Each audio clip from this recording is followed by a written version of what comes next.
लाशों को दफन किया है, अपने बीबी बच्चों से महीनों महीनों दूर रहा। देश में किसके प्रति चिंतन हमारे राजनेता लोग, मुख्यमंत्री प्रधानमंत्री करते हैं, जबकि उनके टेबल साफ़ करने वाले, उनके जूठन मांजने वाले, उनके गलियों की गंदगी साफ़ करने वाले बुढ़ापे में जाएंगे कहाँ। सबसे बड़ी दिक्कत तो इस बात की है सर कि मेरे आँख से आंसू आ रहे हैं कि मेरे बीबी बच्चे, आम जन मानस के बीबी बच्चे जिनके सामने आप वोट मांगने जाओगे, वो भी तो किसी कर्मचारी का बेटा होगा, वो भी किसी कर्मचारी का नेता होगा।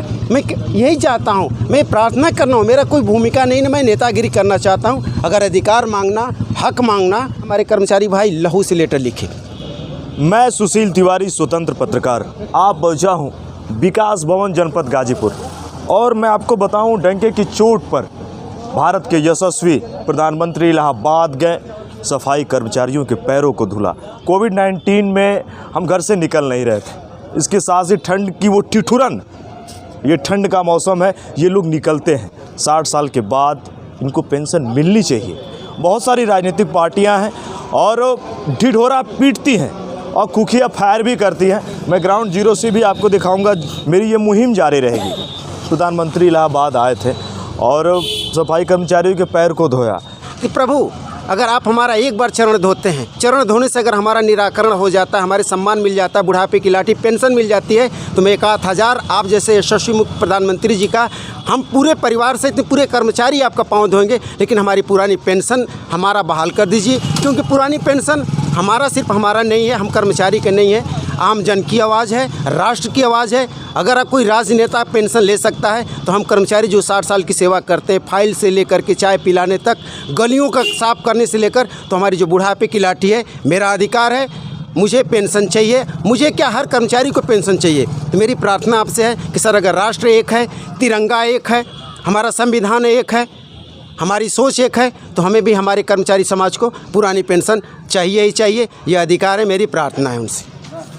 मैं धर्मेंद्र यादव, पूर्व जिला अध्यक्ष। मैं ये कहना चाह रहा हूँ, आज चुनाव का माहौल है, आज हम जिसके लिए वोट डालेंगे, अगर हमने किसी को वोट डाला तो वो पुरानी पेंशन का तुरंत अधिकार हो जाएगा। अगर एक दिन भी वो विधायक हो गया तो उसको पुरानी पेंशन आजीवन उसको मिलेगी। लेकिन हम कहाँ जाएंगे सर? आप ही के माध्यम से हम सरकार से यह पूछना चाह रहे हैं कि जब संविधान की बात आती है, हमने जिसको आज हम वोट करेंगे, जिस किसी को भी, वह पेंशन का उत्तराधिकारी होगा। और हम आपातकालीन से लेकर हर व्यवस्था में सरकार के साथ खड़े रहते हैं। 60 साल के बाद हम कहाँ जाएंगे? ये एक सोचने की बात है। आप पुरानी पेंशन ले रहे हैं और हमको नई पेंशन दिया जा रहा है, जो कि शेयर मार्केट पर आधारित है। शेयर मार्केट का जैसा भाव रहेगा उस हिसाब से हमारी पेंशन निर्गत होगी। यह कौन सा जो है नज़रिया है सरकार का? एक संविधान, एक पेंशन। हम सरकार से यही गुजारिश करते हैं कि हम सभी समस्त विभागों में पुरानी पेंशन 2004 के बाद जो पेंशन बंद हुई है उसको जो है तुरंत तत्काल सरकार से गुजारिश है कि दे दिया जाए। वही हमारे जीने का, बुढ़ापे का एकमात्र सहारा है। धन्यवाद सर। मैं रमेश गुप्ता, सफाई कर्मचारी, विकासखंड कंडा। सर ये 60 साल बाद जो है हम लोगों की पुरानी पेंशन मिलनी चाहिए। हम लोगों का समझ लीजिए कि इतना हम लोग खून से पत्र लिखे पंचायती राज मंत्री को, सचिव को, मुख्यमंत्री जी को, तो हम लोग सोच रहे हैं। खून से पत्र लिखा जी। अब ये विषय मैं उन शब्दों के ज्वार को बता नहीं सकता, मैं उस वेदना को परिभाषित नहीं करता, उसकी विवेचना मैं नहीं कर पाऊँगा। मैं सुशील तिवारी, बहुत सारे पत्रकार हैं, रिपोर्टिंग करते हैं, और डंके की चोट पे कोई जिला मुझसे छिपा नहीं है। वेदना क्या है, खून से पत्र लिखा, यार किसी ने सुना नहीं जी। अभी तक कोई सुनवाई नहीं हुई है, अभी तो कोई सुनवाई नहीं हुई है। हम सोच रहे हैं कि सर हम लोगों को बुढ़ापे की लाठी पेंशन है, एनपीएस एक छलावा है, उसमें कुछ नहीं है, एनपीएस का कुछ पता ही नहीं चलता है सर। हम सोच रहे हैं कि ये सर जो है बुढ़ापे की लाठी, बच्चों की दवाई, पढ़ाई सब है। हम लोग 60 साल के बाद सर कहाँ जाएंगे? हमारा यही है सर कि हम लोगों को पेंशन मिलना चाहिए। ये मुद्दा पहला मुद्दा है, ये आपका नहीं है, ये पूरे जनमानस का मुद्दा है, और ऐसा नहीं से आपका भला होगा, जी। इससे सबका भला होने वाला है। जी बिल्कुल, आपने सही कहा। मैं पत्रकारिता की पवित्रता को बरकरार रखते हुए, ये आम जनमानस की बात है। आज अधिकारी पुरानी पेंशन, एक अधिकारी कर्मचारी सारे संगठनों ने एक होकर के, एकत्र होकर के पिछले 3 महीनों में जो आचार संहिता लगी थी उसके पूर्व में कम से कम 5 लाख कर्मचारी उत्तर प्रदेश की विधानसभा का घेराव किए। मुख्यमंत्री जी से भी कहे, मुख्यमंत्री जी जब पूर्व में भी नहीं थे तभी भी उन्होंने हम कर्मचारियों की संवेदनाओं को ध्यान में रखते हुए पत्र भी लिखा था। लेकिन पता नहीं, यहाँ जब कर्मचारी पुरानी पेंशन की बात आती है तो हमारे जनमानस की जो कहते हैं कि जनता के सेवक बने बैठे हैं, हमारे ही बीच से हमारा वोट लेकर के जाते हैं, हमसे वादे करते हैं, लेकिन कर्मचारी को भूल कैसे जाते हैं। मैं तिवारी जी एक चीज़ आपसे कहूँगा, इस पत्रकारिता की पवित्रता का मैं क्या बताऊँ। अभी जब लोग कोविड में निकलने के लिए तैयार नहीं थे, हम लोगों ने लाशों को लगाया है, लाशों को दफन किया है, अपने बीवी बच्चों से महीनों दूर रहा। कल हमारे बीवी बच्चे जब हम मर जाएंगे तो जिनकी 60,000 सैलरी है, कल्पना कर जब आदमी वो 700 रुपया पेंशन पे आता है, जब यह कल्पना हम सोचते हैं तो हमारे रातों की नींद उड़ जाती है। हमारे बच्चे पूछते हैं कि पापा क्या हुआ, मैंने कहा कुछ नहीं बेटा, जब तक हमारी सांसें चलेंगी, जब तक हमारे हाथ पाँव चलेंगे हम आपको जिलाएंगे, लेकिन मर जाएंगे तो भगवान ही मालिक है। मैं यशस्वी मुख्यमंत्री जी, यशस्वी प्रधानमंत्री जी, आम जनमानस के जो लोग हमारे बीच में आते हैं, मैं उनसे निवेदन करूंगा कि लड़ाई सिर्फ कर्मचारी की नहीं है, कर्मचारी के बच्चे भी हैं, आप भी हो, आप ही उसी समाज से उठ के जाओगे। आप कम से कम किसी सरकारी कोई राजनेता अगर किसी कर्मचारी में नियुक्त करके देखे तब उसको समझ में आ जाएगा कि पुरानी पेंशन होती क्या है। बहुत सारे पत्रकार हैं, इस समय दिखाते हैं माहौल क्या है, मगर ये माहौल ऐसा होना चाहिए। बहुत सारे लोग हैं, जैसे भी ये लोग बोल रहे हैं, पेंशन तो होना चाहिए। ऐसा नहीं है अगर 60 साल आदमी सेवा करता है आप उसे पेंशन ही ना दें, इस पर कोई ध्यान नहीं देता। नहीं, बिल्कुल पेंशन होना चाहिए, इसलिए कि हम लोग 60 साल सेवा करते हैं और उसके बाद ये बुढ़ापे का हमारा बुढ़ापे की लाठी है। अगर ये ओल्ड पेंशन नहीं मिला तो पता नहीं जब हम लोग बूढ़े होंगे तो हमारे जो आने वाली नस्लें हैं वो हमको पूछेंगे कि नहीं पूछेंगी।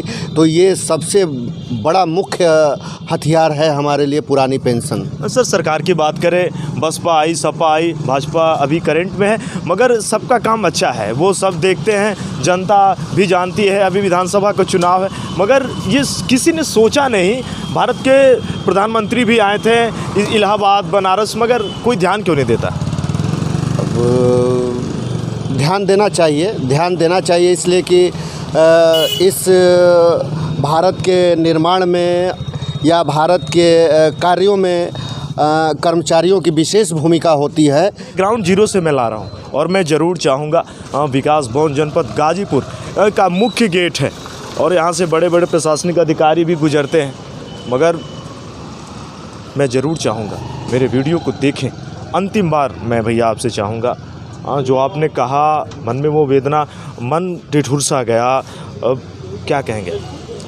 सर कहना क्या, हमने तो सब कुछ कह दिया और कुछ बचा नहीं, और सरकार भी पता नहीं किस सोच में, किस उधेड़ बुन में बनी है, क्या उसके सामने समस्या पड़ी है। हम लोग कभी कभी खुद सोचते हैं कि जो आदमी हमारे देश के लिए इतना कर रहा है, हमारे देश के सम्मान और स्वाभिमान के प्रति रातों की नींद हराम कर देता है, हमारे स्वाभिमान पर जब ठेस आती है तो हमारे मुख्यमंत्री प्रधानमंत्री जी एक बार अपने आपको निछावर कर देते हैं। लेकिन पुरानी पेंशन में ऐसी क्या दिक्कतें आ रही हैं कि ये चालू नहीं हो रही है।